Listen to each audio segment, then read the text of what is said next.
Are you struggling with authenticity? What's authenticity? Well, if you're asking those questions, so you've been asking yourself those questions today, I have a special guest, Lorena Garfi. Thank you for being here with us. My name is Omar Prieto. I'm your host of Mentes Progresivas. One more episode is here. And today, Lorena, welcome to the show. Thank you so much for being here. Thank you so much, Omar. I am so happy to be here. I'm so passionate about the subject of authenticity. I love you and your energy and your podcast. So it's an honor and welcome everyone. And thank you. Thank you for logging in and hanging out with us. Absolutely. Thank you so much. Well, you're a specialist when it comes down to authenticity, and you play around with something else. You decided to add something else with poetry. I do love spoken word poetry, and that's why I journal. However, before we dive into all the work and your specialization, I want to dive into what's authenticity for you. For me, authenticity is being connected with who you truly are.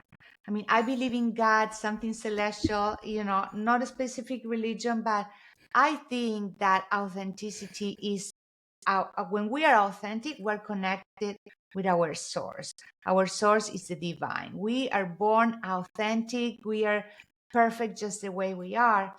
And then, society and the world start to condition us a little bit. And we lose that. We lose our spark, our real selves. We start being conscious about what other people say, the way we Mhm. look, that coming from that teacher, don't color outside the lines, or that music teacher, you're speaking too loud, or comments Yeah. from your parents, and we just suppress who we really are, and we create Mm. a mask or different personas that we can go on with life, and fit in a little Yeah. more, right? Which fit in is not belonging. When you're authentic, you belong. Whatever it is, whoever it is around, like you belong everywhere because you are you. But fitting in is just to avoid, right, the confrontation, to avoid Yeah. feeling unloved or Hmm. disliked or different. Yeah. So Absolutely. that's what authenticity is for me. And I didn't know the word authenticity until I realized that I was not being myself. I didn't know Mm. what was happening. Like I was miserable, sad, and resentful, and I was like, "What's happening?" Right? And I went through Yeah. like what people say, the dark night of the soul, and then I realized that what's happening is that I locked my real self in a jail, and it wanted to come out so bad that it was just this pain, right, of being Yeah. trapped, and that's when I started my journey Mm. through through remembering who I was. Yeah. Thank you so much for sharing that. And I appreciate the fact that you mentioned a couple key things for me. You mentioned that getting to know yourself in a way deeper level so you can start connecting with yourself with the divine, the energy, the resources that you have to your surroundings. At the same time, you obviously had to go through difficult times in order for you to connect with yourself in a deeper level. Now you're a mom, you are ex-model, and you are doing coaching at the moment. And for me, it is key to mention how challenging it is to execute a lot of things over the years within your journey. For all the months that you work with, what do you think it's so hard for them to identify themselves, find their authenticity, but still, like you say, the teacher is putting something on me, and then I had to do this. You obviously are a mom, so we automatically, oh, she's a mom, and that's it, right? But now Yeah. you're creating something else, but you had to separate yourself. So, what do you think moms struggle, or why do you think they struggle so much with authenticity?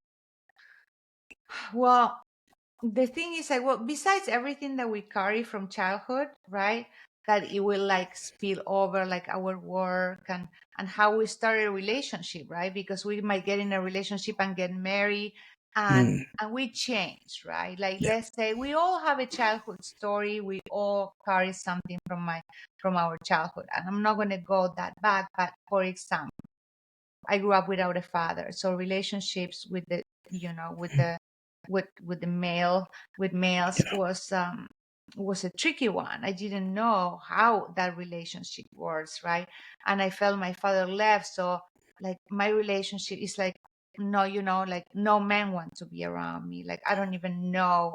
Obviously, I was wrong because they left. So what happened starting from marriage or finding a partner, um, you change. Like, I wanted to be what my husband thought I am. Like, I wanted Mm, to be what he wanted. I wanted to be his dream, even if that meant not being myself, because I couldn't take again somebody that I love to walk away. Right. So, for example, like, I didn't cook at all before I met him, and then I mm, became Martha Stewart.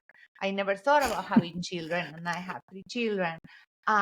I used to dress like very like hippie and secondhand mhm, stores, and then I started wearing like, proper clothing, and I was embarrassed of my accent, and so I changed everything that was me mm, to to feeding what my husband wanted. I want to make him happy, but I wasn't thinking about this. It wasn't a yeah. plan. It's just something that I did, Mm, and then so then you become that wife.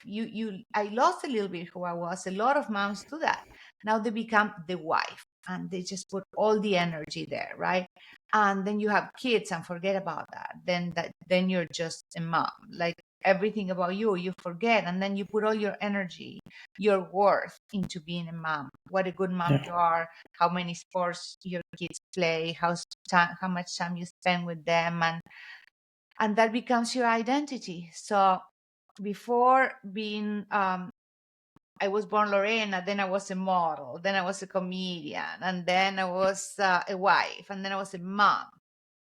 Yeah. And all these labels, make you forget really who you truly are. You start being so much what other people want you to be, because you want to be accepted, you want to be loved, you want to fit in, that you forget who you really are, and that's, it's like a slow death inside of your true Mm, self.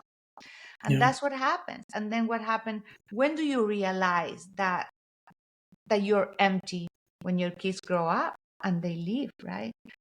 Mm, When we build the home of our soul, of our true self, in others, my marriage, my husband, or my kids, when they walk away, let's say my husband leaves me, or the kids go back to college, like it's happening this year with my daughter, it's like, who am I? Like, what's my work? Like, what do I do now? I don't even know what I like, right? We mm, come to these moments, and I find that normally for women, this happens around midlife, mm, which is, people calls it a crisis. I call it a midlife awakening, because it's an nice. opportunity to start over, but it's ugly, Omar. It's just like Yeah.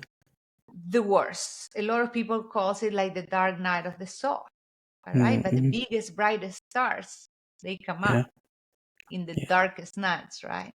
Yeah. So that's what we have to think about. And then, so midlife is a time when, like, let's say that if you were a professional, you were a super amazing lawyer, you probably by your 40s, mid 40s, you already got to the peak of your career, right? So Mhm, now what, yeah. right? Or these are the moments where you start questioning who you are. So then you get divorced, and now what? These are the times when your kids are growing up and leaving your house. So now what, right? So then, if you don't face that dark night of the soul, then you are stuck, right? And Mm, and that's when a lot of like people starts like taking medication, right? yeah. Just to numb those feelings, and start doing things that that they are not good for you, but just not to even think about that, because it's very painful when you feel like you don't know who you are. Mm, And I think that that's what happens to a lot of moms, and I'm happy that my dark night of the soul came, even that it was so awful. um, I was able to wake up. I Yeah. was able to be like, I'm going to make something of myself. Who am I? Who I am not first, right? Yeah. First, you need to strip down the things that we're not, that we don't care anymore.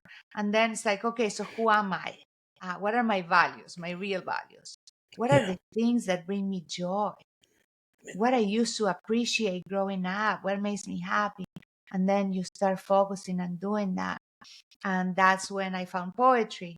That for me was such a segue to find my to remember who I was. I don't want to say find myself, because we are always us. It's just that we're pouring into all these layers of what we are not.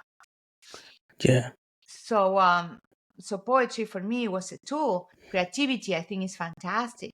For some people it's cooking, for some people it's gardening, it's painting, it's dancing, it's playing music. And for me it was poetry and writing. and Yeah. and it was so difficult, but I was able to make it. So that's when I was like, I just need to do something with this. I have the responsibility to help others go through this process, to hold Yeah. their hands and be like, listen, it's going to be okay. This too shall pass. And in the other side is the new chapter, the Hmm. best chapter of your life. Midlife can be just the beginning of the best, because you Yeah. already did all the hard work.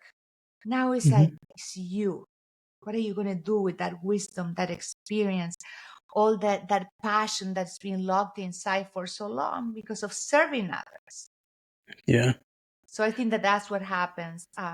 That's what is happening a lot to moms. That's why it's Yeah. important. Start figuring it out. What you want, what makes you happy, what is your purpose, or many purpose, whatever, because then that's it. It doesn't matter who comes and goes. You're Yeah. solid. You're fine. Yeah. Thank you so much for such a great explanation and for sharing a little bit of your story with them. I think it's very powerful, and it's clear to me the fact that you mentioned understanding yourself, asking yourself. Besides, you understand you're a mom, you understand you are a wife, you understand that you want to create your business. But at the end of the day, you continue to ask yourself, like, who am I? Do I really like this? You mentioned another thing, values. I often times and so many times the people that I work with, I encourage them, like, figure out your values. What are your values? What are you standing for? So you can figure out your business and your strengths. You obviously, poetry for you is a connection, but it's a strength. It has become a strength of you coaching journey and how you are serving and supporting others. One more thing that I appreciate is just start with what you have.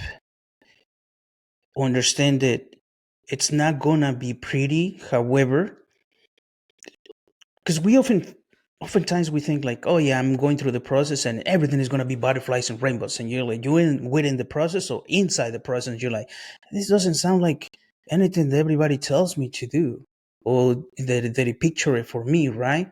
Because once you're in the process, you're like, this is a lot more earlier than I even imagined. However, having people like yourself, where you guide them, where you coach them, you holding their hand, the way you said it, I'm holding their hands, and together we're gonna go through the process, whatever process they're going through.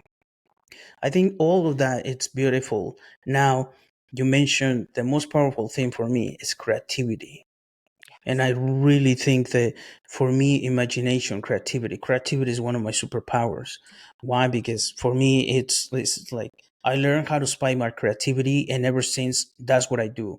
I heard people say like, I'm not creative. We're all creative. We just had to let go to imaginations. Just go through imaginations. Start imagining the things that you want to create.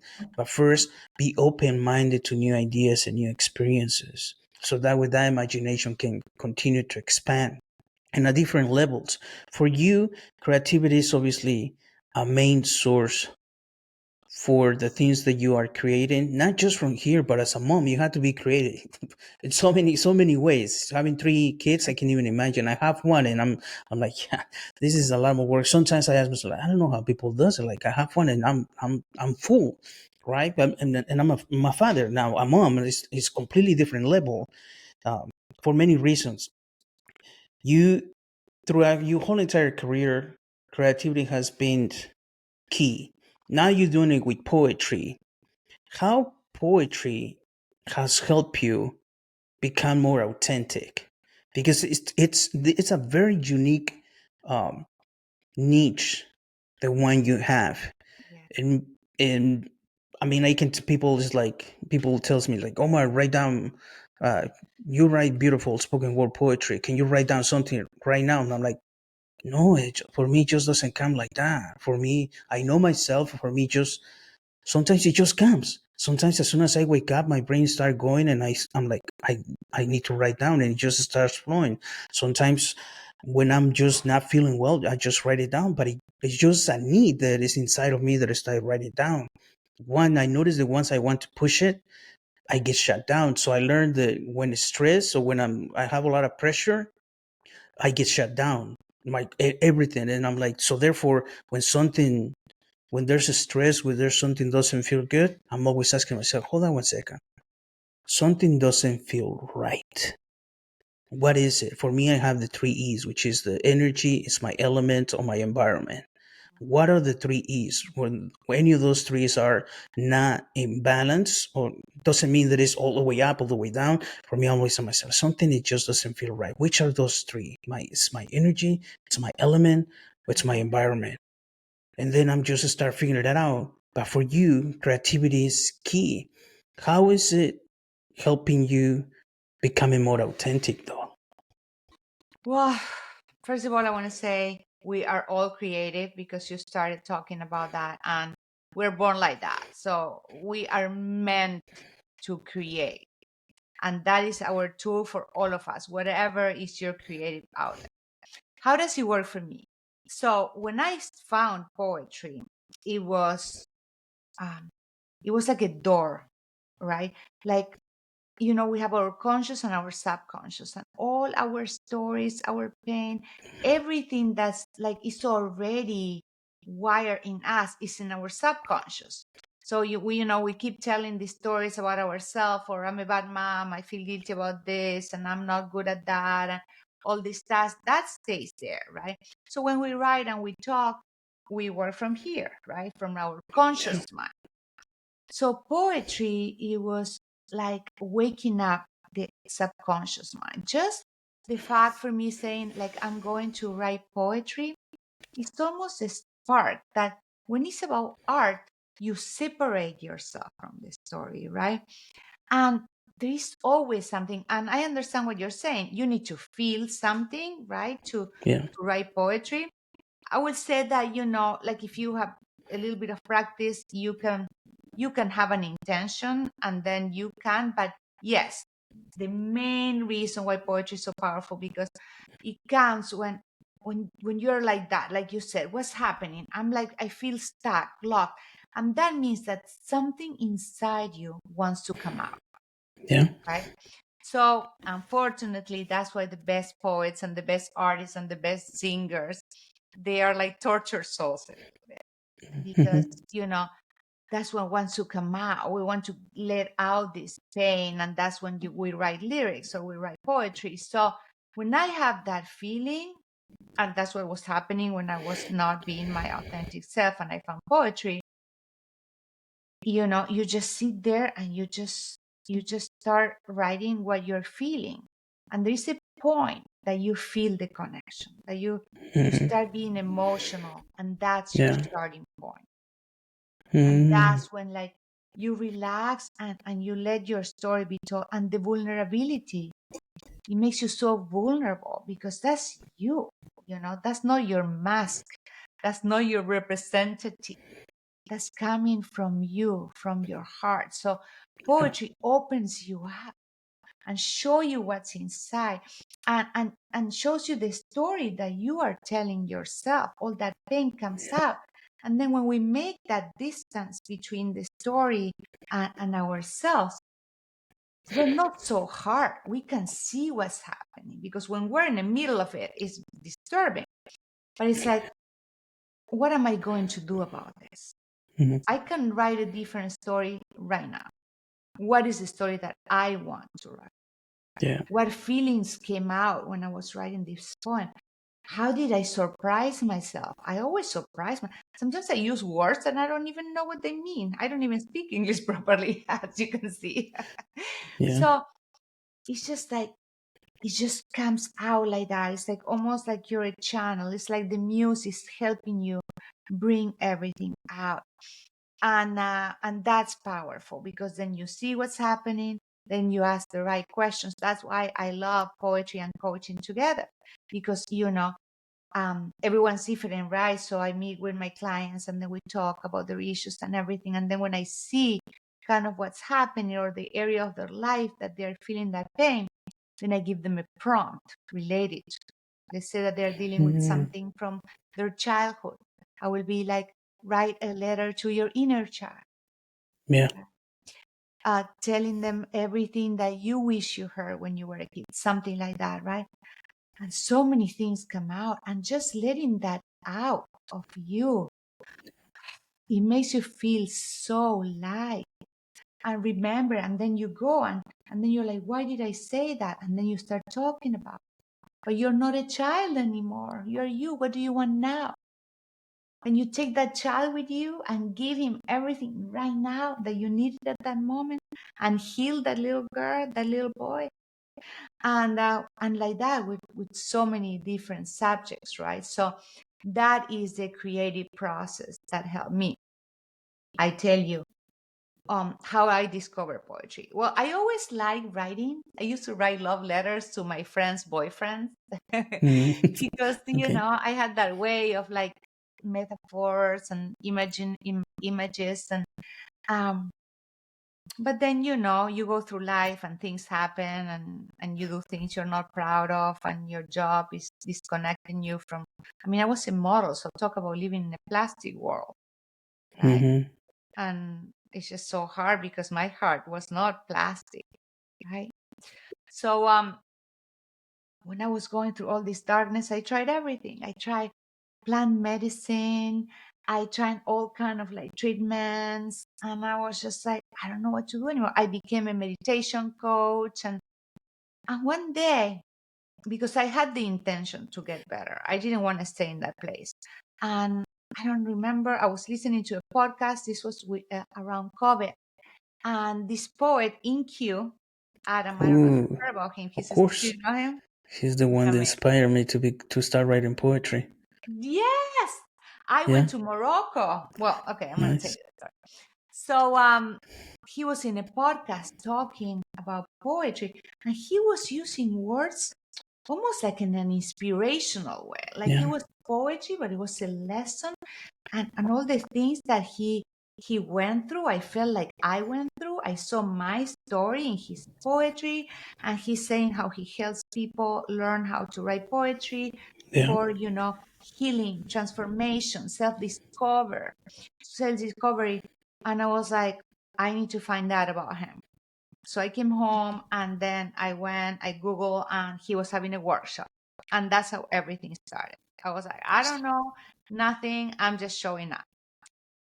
And that was amazing, because it's like it woke up my love for poetry again. And then I learned how to use it. He will give you the prompts, and then you write through it, and you're like, wow, I didn't know I could do this. And then Mm. you feel so good. So I did like 3 workshops, and then he had an in-person workshop in Morocco, Yeah. which I I went. remember that.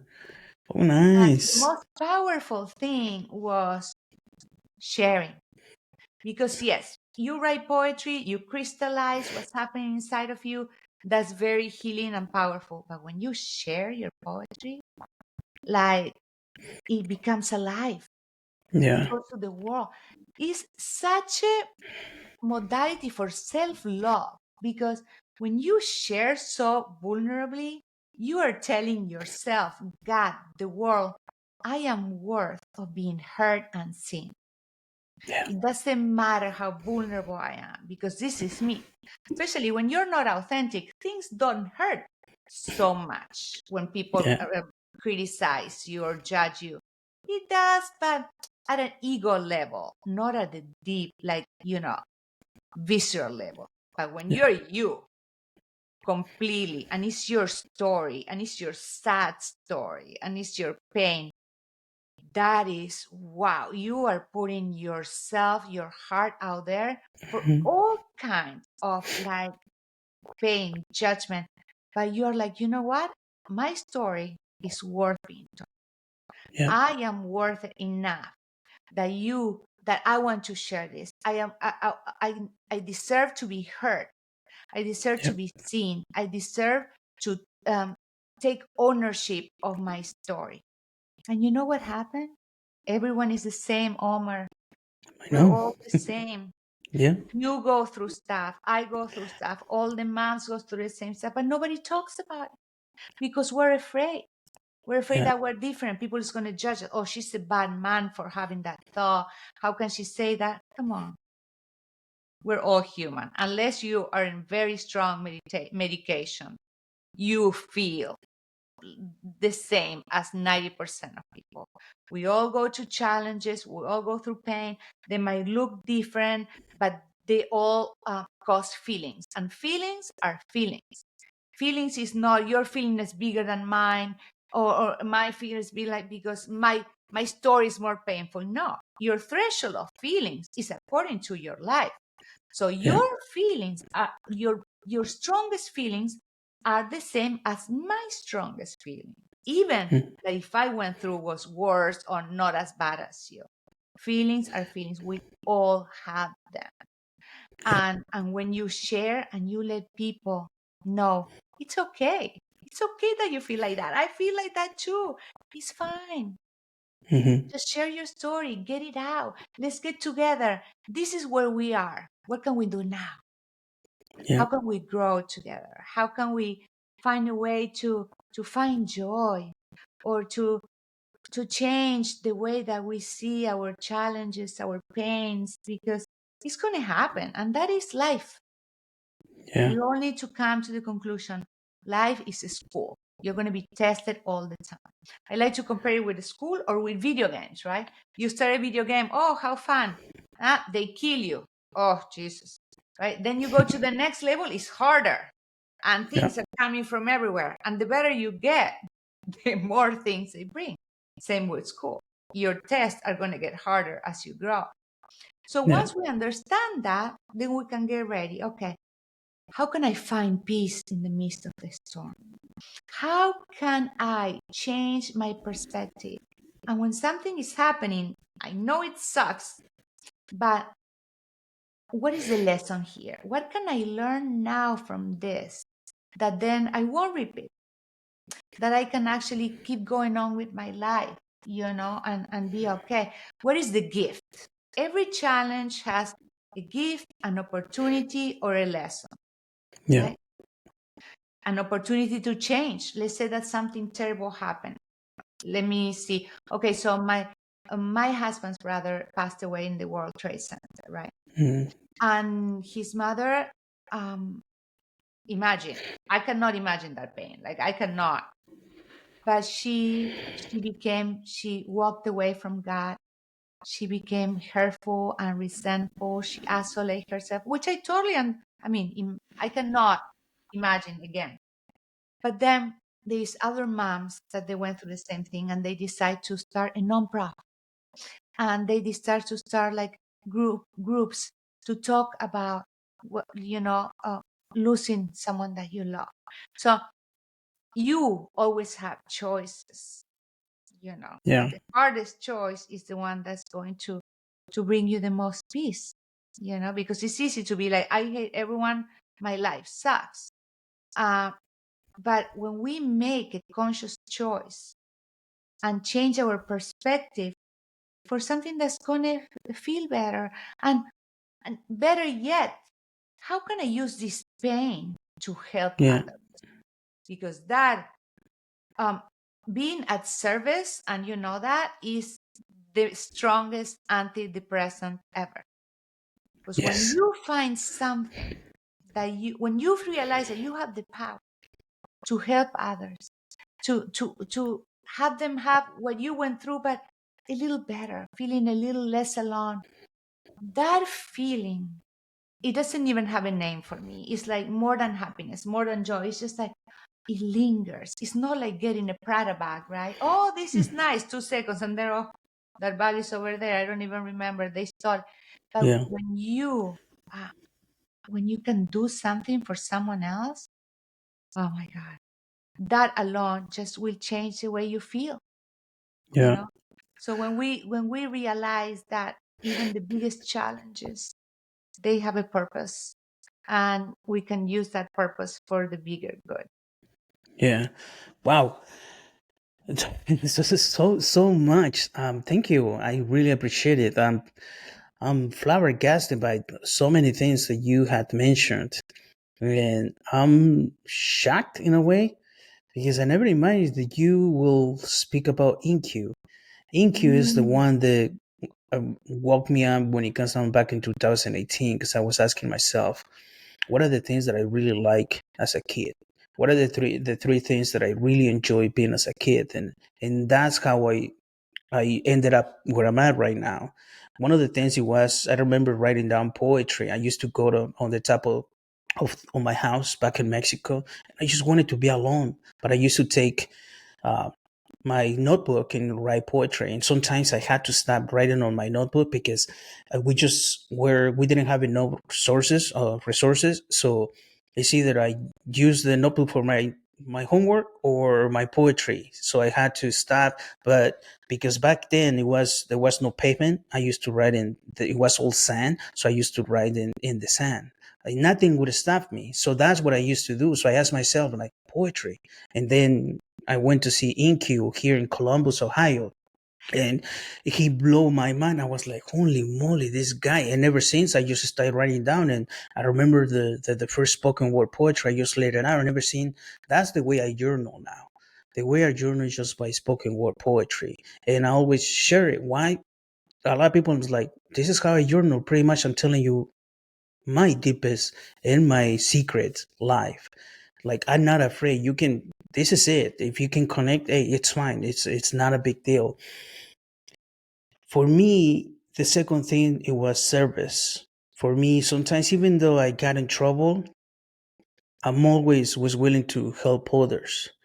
Like I give example, like sometimes I would get grounded back in Mexico as a kid, and I wasn't allowed to go outside. So I would just open the door and see. And if I see somebody carrying their bags because they got to go to the supermarket, they were carrying their bags.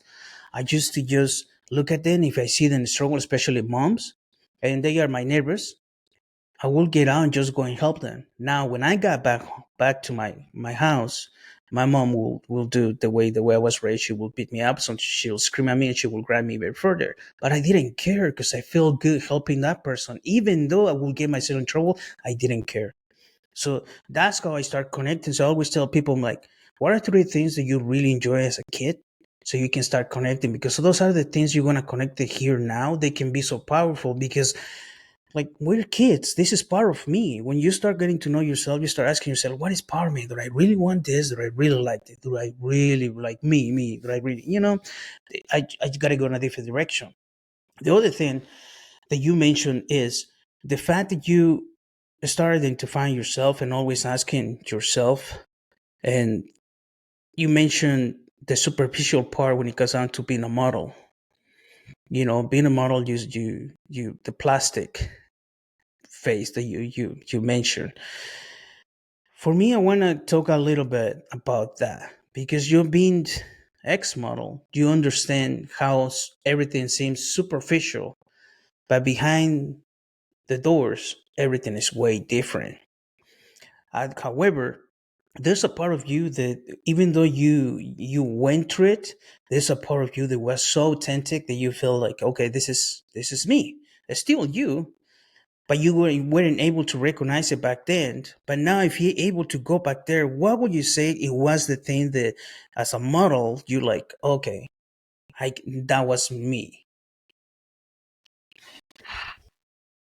Okay, so there's so many layers to that question, but when I was I had I had a difficult childhood. I was raised by my grandmother. She was very strict, like you said. I mean, she would like burn me with the iron if I did something wrong. I mean, Mm, it was just that yeah. time. We grew up like, I'm 50 now, so this was like 70s, 80s, and it was like that. Nothing was good enough for her. She loved me so much, and I love her so much, but she had to do my hair and dress me up because I didn't know how to do that. I didn't know how to do, um, I need to follow the rules completely, or then it was going to be a disaster. I was going to be punished. She will give me the cold treatment. Like, I mean, the most torture things. I weren't even physical. It was just like being upset or not talking, not telling me what was wrong. It was painful. My mom worked since very, very young to support everyone in my family. So I was just raised by my grandmother. She passed away when I was 11. Then I moved with my mother, that she already had a boyfriend, and then she had two kids. I never fit in that picture. I was not, I didn't feel the roots anywhere. I was just always trying to see what's happening. I was disconnected already back then. Up until I was 5 or 7, no, that was me. That was writing. That was playing dress up and music and just putting up shows and all that stuff that then I took back right now Hmm. in my 40s, 50s. Um, so when I was 15, my mother and her best friend, because her boyfriend passed away, my sister's son, uh, they went to a beach in Uruguay, which is called Punta del Este, which is kind of like the Monaco or the Saint Tropez of South America at that time. And they had a contest that was called Miss Punta del Este. And I never thought I was cute at all or anything like that. I used to always hunch like that because I thought I was too tall. Like, Hmm. I didn't think it was anything special. But Yeah. we were at the beach and they were coming to sign people up. And if you will sign up, then you and your family will be able to go to all these crazy parties where like princes Hmm. and princesses from everywhere, and they were going to be there, and famous people. So my mom is like, just sign up so we can do that. And I was like, whatever. And I'm going to make the story short. I end up winning this contest. I Okay. have no, I mean, I actually thought that was arranged, that they already knew who was going to win. Anyway, obviously not. I was 15 at the time. And that opened the doors for me. I got a contract with Eileen Ford, the agency Ford for models in New York and Paris. And they took me under their wing. Actually, I was living with her, with the owner, with Eileen, Hmm. and all of her cats. But so it was just crazy. And I told my mom, I'm like, I want to go. And she said, you're 15 years old. You're going to be a lawyer like me, like your sisters are going to be. And I was like, no, I'm not. I need to get out of here. And she was like, okay, you can do that. But then I have to emancipate you and you have to take care of yourself from now on. And I was like, sure. And and that's how I started modeling. It wasn't that I want to be famous. It wasn't that I thought I was pretty. It was a way out. Hmm. Me trying to find, maybe I belong here. Maybe I'm good at something. I wasn't Yeah. crazy about school, to be honest with you. Um, Yeah. you know, so my mother's super smart. Everyone in my family very, very smart. But I wasn't crazy about school. So so that's when I started, and it was really hard at the beginning because I had no money. So the agency would pay me in advance, and then when I start working, I start paying back. But I had to eat like carrots and mushrooms, which was the cheapest thing in Paris, and I got really, really skinny, and it was the time of the heroin chic. So I blew up. I was everywhere, Omar, because I was so skinny because I was starving, literally. Mm-hmm. that then I became that person. My identity was that like eh, frail model with short hair, almost ambiguous, Mm-hmm. and then I was like, okay, this is what works for me. So then I became that. So I was already not myself when I started modeling. And I wanted to change everything about me because then I started making money, but I didn't want to gain weight, right? So then Mm-hmm. I had like an almost eating disorder. I can't say eating disorder because I always ate and I never threw up, but the control that I had over my food, Omar, I used to uh, look to see if the toothpaste had calories. Mm-hmm. That is the level of crazy that when I remember now, it was just trying to control everything, never being happy with the way I looked, Yeah. none of that. So, what I will say that was me still during there, it was my connection with God. Yeah. I always pray. That kept me alive and away from drugs and all that stuff. I mean, I had my moments, all right, but nothing huge like all the other models. I mean, it was partying, it was sleeping with photographers, none of that. That was me. I was never promiscuous. I never like went out partying or doing things just to get a job. None of that. Something else that kept my identity was running. That was the one thing that I never stopped up to now. I Yeah. mean, I had a hip surgery because I never stopped, but whatever. That was the one thing that it Yeah. was. I stayed true to myself. So it was my connection with God. It was exercising, and it was yeah, writing. I want to say I had a lot of journals at the time as well, with the stories and everything, and Yeah. those were the things that they stayed the same. And pain. I always felt lonely, but I felt lonely even when I was in my home, Yeah. you know, for a very long time. Yeah. Thank you so much for sharing that story, and I'm glad that what I was trying to get out of this is exactly what you just said. Make the connection. Even in your challenges journey, you can make the connection because there's a part of you that was you. You just didn't recognize it. I'm really glad that you're able to connect all that and share it with us. So I want to, if you're trying to connect something, just go through it. It's not going to be pretty. I'm glad that you're able to, and you have worked on it so much that you're able to talk about it. And sometimes I always tell people, like sometimes I speak about my journey, and sometimes I cry, and that's okay. Sometimes things comes up. That's just the emotion.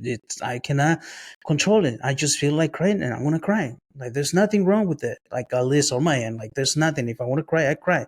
Sometimes I can even laugh about it. Uh, but I'm glad that you're able to recognize all the things that were part of you, and you obviously understand the purpose of it. You say, I always pray.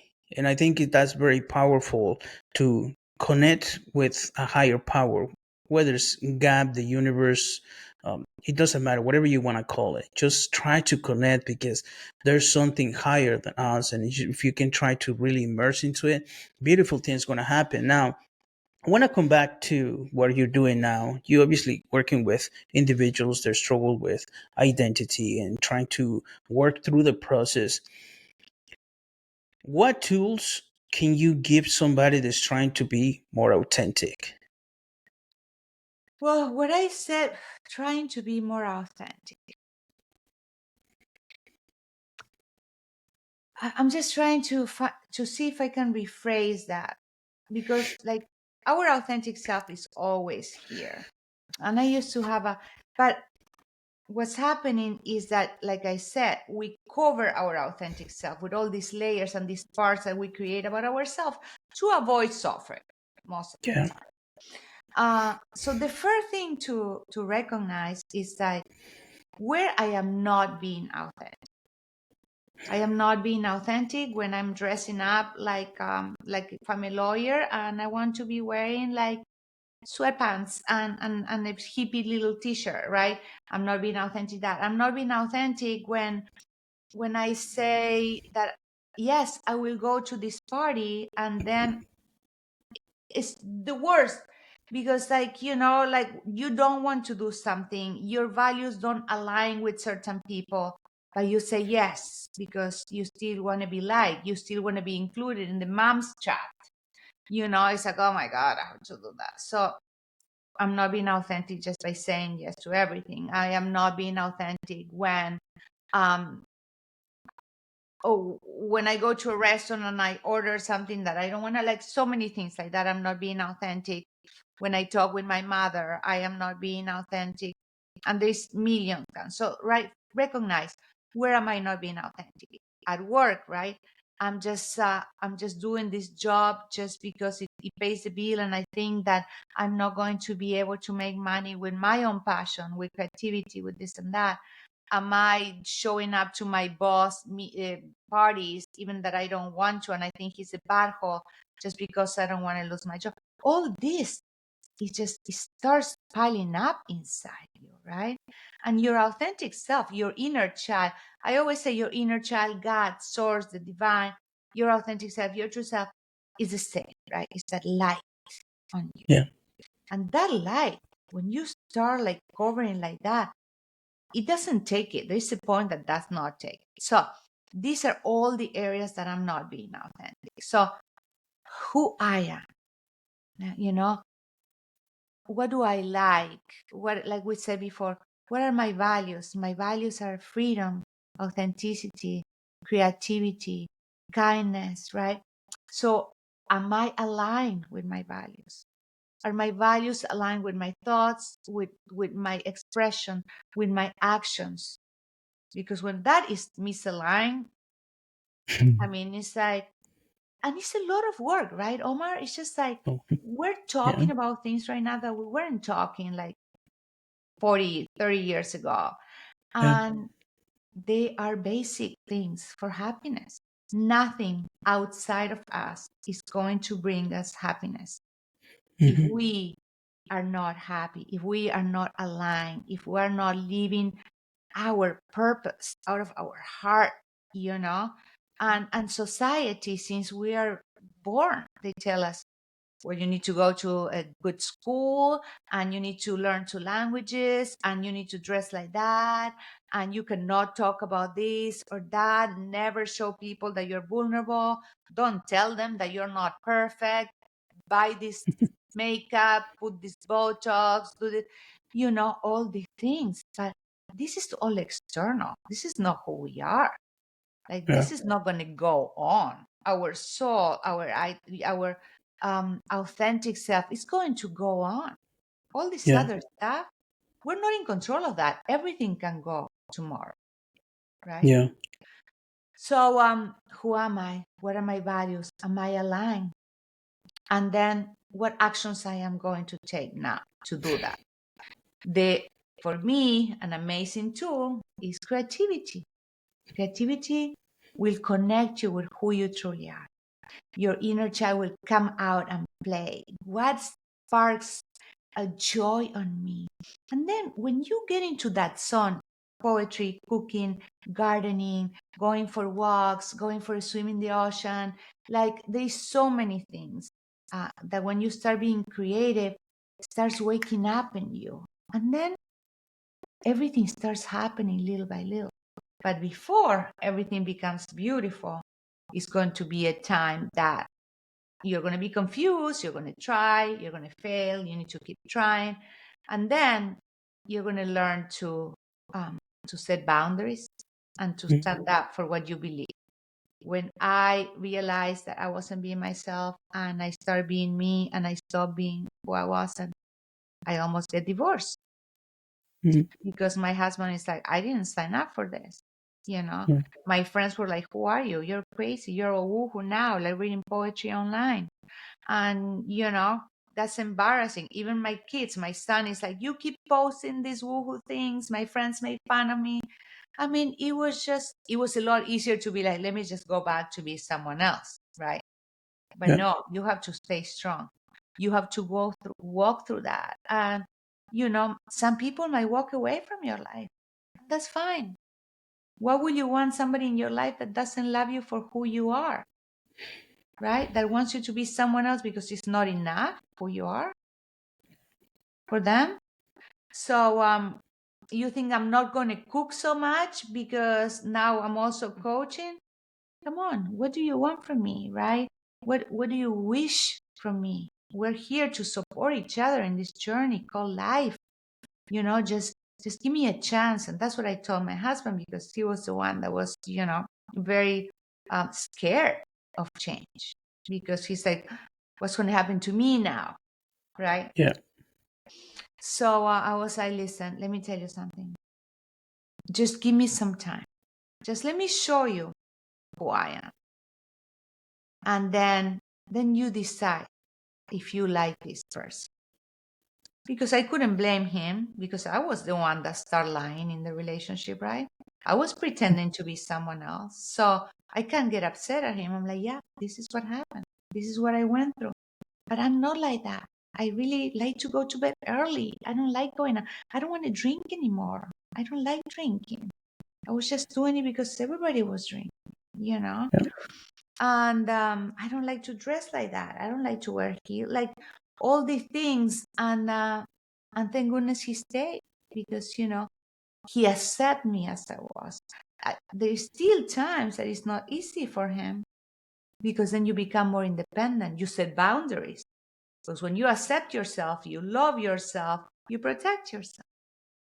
Yeah. So now I'm not going to do that. No, that doesn't feel right for me.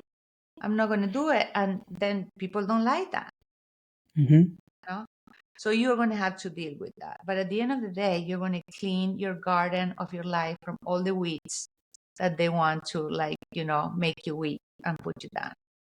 Yeah. So that is a hard one. That's long. This is why being able to walk my clients through something like that, be like, I know I was there. Trust me, it's okay. See, what do you want? What's important? What are you going to regret when you're 80 years old? Like, looking back, what do you think? And that's the hard part. And after that gets all settled, then it's just like, okay, so then now I am me. And you don't ever graduate from that, because life Yeah. is going to throw you all kind of other things Yeah. that is going to be easier to just pretend, to create another mask so you don't get hurt. But then you need to be what will, like, real Lorena. You can even name your true self, Yeah. as if it was an avatar. What will Lolita do now, right? What will she stand up for herself? Will she do that? Like, remember, keep connecting with people. Put yourself in communities of people that you admire, that they are in the same journey as you. And being a coach, obviously, it keeps me here, and it keeps me so vulnerable, because I know what people is feeling. There's only so much you can study, right, Omar? Like, I'm sure that your coaching, it also comes from your experience. That's what feels Yeah. true to me. Yeah. Like, this is my resume. My resume Yeah. is that I went through all that. Then the certifications and everything else, sure, they are there if you want to look at them. Yeah. But this is my strength. My Yeah. strength is that I've been there. Yeah. Thank you. Thank you so much for sharing everything. However, I want to point out this last thing that you say, because for me was huge when I discovered it. You obviously explain everything and how you work on it, and you pretty much put pillars. Well, that's what I call pillars. You put different pillars. They has to be aligned, right, to build a Yeah. strong foundation, to be more authentic, to become more authentic within yourself. Because you put in all this mask and whatever somebody else like. Somebody puts the mask. I'm a personal trainer. I have a mask. I have a coach. Okay, I'm a mask. Oh, I have my e-commerce. Oh, there's another mask. But then at the end of the day, but I'm Omar. Like, Yes. but I'm Omar. You know. But the last statement that you made is the fact that you ask yourself all these questions throughout the process, but at the end of the day, you trying to, in a way, trying to really understand that there's people that is not going to identify any longer with you, and that it's okay. And letting go of that identity, it comes with certain things. As you continue to evolve, every phase of your life, you continue to evolve, right? And then you continue the next phase and the next phase and the next phase. In this stage of your life, the everything you have created, it's been fascinating to me to see your Instagram because it shows a whole entire evolution of the way you're creating content and the way you create it. There's an evolution for you. I don't know if you ever studied your own craft, but I always do that. You mentioned the certifications. For me, that's the experience. If you really want to, I'll tell people, if you really want to know a lot of things, for me, I learned is the experiences. Because at the end of the day, with personal training, I was always aiming for the next certification. Oh, TRX certification, strength training, running certification, CrossFit certification. I got them all. But then all of a sudden, I'm like, what is the point for me having all these certifications besides, yeah, you get knowledge and things like that. And then going through different programs and things like that, I'm like, it's the knowledge. It is the knowledge. 'Cause clients, they don't care. Like, then it's not like a sign up a client is like, oh, I'm a TRX trainer, strength training, and then giving all this. And it's like 20 minutes explanation of my certifications. They're like, I don't care. Like, can you help me? At the end of the day, I remember one, can you help me? I'm like, yeah, okay, sign me up. And that made me realize, I'm like, it's the experiences, it's the knowledge, all the things that I had to acquire besides the certification is just the validation. To me, that's what I call it. It's just the validation. At the end of the day, I'm certified. I have a psychology, clinical psychology, cognitive, but those are what I take is the experiments, the experiences, and all the knowledge that collected all the data. And you have collected so much data when it comes down to your Instagram. This will be the last question. And for me, what would you say to a person that is trying to create content but is afraid to put themselves up there? Because X, Y, and Z doesn't matter, but they just afraid to put themselves up there for whatever reason. Well, so many ways I can take this, but first of all, ask why. Why do you want to do your content, and what do you want to is it real? Because you want to give a message that's real, that resonates with you, and if you're about to do that, that's scary, like we talk about, because we're vulnerable. We're putting ourselves there to people to put any kind of comment that they want. But listen, what I have to say is that people is going to say things about you no matter what. It might not be in Instagram, it might be in the grocery store, it might be another mom at the school, it might be your husband or your kids. Like, what do you want?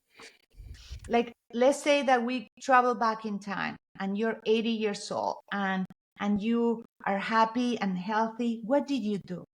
What did you regret? Did you regret putting your stuff out there even if you fail, or will you regret for sure not doing anything about it? If something is calling you, follow it like breadcrumbs. Curiosity, just follow it, just do it, like pulling the band-aid. I know it's hard, but it's going to be a time that you're going to be able to do it. It's going to just be like whatever, just do it and forget about it. I remember the first times that I post something, I couldn't sleep at night. I was just waiting to wake up and erase what I post.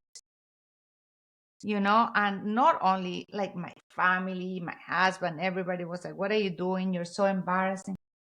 And at the beginning, then I was careful. And then I was like, no, this is what I want to say, and I don't care. Just keep doing it. Follow your heart. Do what you want. People can do what they want. You stop judging yourself and you stop judging others. Because if you're afraid of being judged, think, who am I judgy towards others? Then you start realizing, you feel bad for the times that you were like, oh, For example, when I was afraid to post things online, I will see friends of mine that they will put content out and it was crazy or no, whatever. And I will be like, oh my goodness, I can't believe she did that. She doesn't even speak English. And then I was like, why do I say that? You know why? Because I wish I would have the guts to do that. This is why I judge, because I'm judging myself, because I don't have the courage. And you cannot wait for courage. You cannot wait for confidence. Confidence comes after you do the thing. Yep. It's not like, oh, give me some confidence, I'm going to make a post. No, you get the confidence after you did the post. And you're like, I did it. I took the chance. I took the leap. I jumped right in. I took the risk of people just bullying me, etc. And then you're like, okay, what happened? Nothing. Nobody died. The Yeah. skies are still up there. And I'm going to do this again. It's a process. Start little. It's always good. Start little. Have a good intention. What's your intention? Hmm. You want to set a post? What's your intention for your post? And it could be anything. It could be just like, I just want to teach people how to do their makeup. And that is amazing because that's Yeah. something, that's art, that's creativity, whatever it is. Don't judge yourself either. What do you want to put up there? Just do it. Your intention is good. Are you hurting anyone? No. You know, your confidence, your courage is going to come after. Yeah. Just do it. Just get in the arena. Like, what is her name? Oh my God, of course, I'm gonna forget. One of my favorite writers goes like, you cannot judge the people in the arena if you're not in the arena, Mhm. you know? Yeah. So just go for it. People is gonna talk no matter what. And what will you care about the opinions of people that they come from a dark place or from an ego place or for their own insecurities? People are going to react based off on their filter of the world, Yeah. depending, and you can control that. Everyone's different, so you're never going to make everyone happy. Yeah. Just do the thing and see what happens. Amazing. Thank you so much. I really appreciate you being so authentic, so honest, sharing your story. I really, really appreciate the time and energy you have shared with us. And this will be it. However, is there anything that I haven't give you the opportunity to talk? This will be your chance. Any final thoughts? um No, just remember that the most important thing for you in this world is to work on yourself, on your spirituality, on your growth, on who you are. You were made perfect. So remember who you are. It's okay. Embrace and accept all of you. Nobody is just splendid all the time. It's okay to have dark days. It's okay to do silly things sometimes. It is life. The most important thing is that we are aware. We're aware of our thoughts, of our actions. Be in the present moment. Having a ritual like writing poetry or meditation or yoga that brings you back to the present time. That's what poetry does too. You're here, right? Yeah. So that alone is going to bring that awareness of who you are, who you want to be, what do you want from your life, and connect with that part of you. And remember, that is the only thing that's important. And when you have doubts if you're making the right decision or not, just go up in time and be like, when I'm 80 years old, 100 years old, 120, what is going to be important? Yeah. Is this going to be important then? Am I going to regret that? And when you ask those questions, then it's easier to keep going and to make a decision. And of course, like, I love sharing my story, and I love helping people. So if any of you guys have any question, if you find me in Instagram and you DM me, I will immediately respond and help you as much as I can. Of course, if you want to work with me as well. And I have a newsletter now with my stories and Nice. all like practical tips. And And yes, you can find me everywhere and we can start getting real together. Yeah, it's awesome. I love it. By the way, her information is gonna be inside the podcast, so please stay tuned. Check it out. I strongly recommend you to check it out. Lorena, thank you so much. This has been amazing. I really, really feel uh, amazing. Thank you for sharing everything, and glad to connect. And thank you for sharing your story. And for you that are watching, I really wanna say self love is the best thing you can do. This entire podcast has been nothing but about self love. So whatever you need to do in order for you to take care of yourself, just do it. Focus on yourself and the things you want to create, the things you want to achieve, and trust me. Start putting the energy, start putting the time. But the most importantly thing is to start taking action. Without action, there won't be happening anything. So stay tuned for the next podcast. And until then, we'll see you guys next time. Thank you. Thank you. Thank you, everyone. Thank you, Omar. Let's do it again one time.